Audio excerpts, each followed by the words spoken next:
শেখ হাসিনা থেকে শুরু করে আওয়ামী লীগের তৃণমূল পর্যন্ত কোন নেতা কোন কর্মী আমাদের শত্রু নন।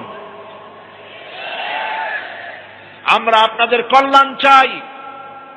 আপনারা ভুল পথে যাচ্ছেন, সেই পথটা স্মরণ করিয়ে দিতে চাই। ভুল করেছেন কোথায়? বড় ভুল করেছেন। বিগত 5 বছরে এই দেশের নাস্তিক, মুরতাদ, বেঈমান এদেরকে মাথায় নিয়ে নাচাইছেন, আল আলেমদেরকে নির্যাতন করেছেন। আমি কি মিথ্যা বলেছি না সত্য? 5 বছরে আপনারা 30,000 আলেম গ্রেফতার করে জেলে দিয়েছেন।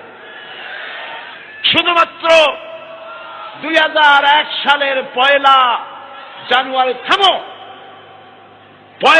2001 সালের 1 জানুয়ারি থেকে নিয়ে 2001 সালের জুন মাসের পদত্যাগ করার আগ পর্যন্ত আপনারা এই দেশের 13,000 আলেম, মাদ্রাসার ছাত্র, মাদ্রাসার শিক্ষক, 13,000 আলেমদেরকে জননিরাপত্তা আইনে গ্রেফতার করে জেলের মধ্যে ঢুকাইছে।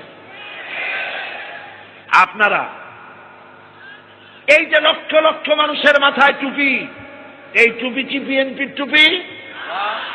এই টুপি জামাত ইসলামীর? এই টুপি কার? কি এর আল্লাহ টুপি?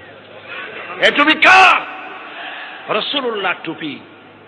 এ কথা কি সত্য নয় যে আপনারা নির্বাচনের সময় রাসূলুল্লাহর এই টুপি কুত্তার মাথায় পরাইয়া পোস্টার বানাইয়া দেওয়ালে দেওয়ালে লাগাইছিলেন?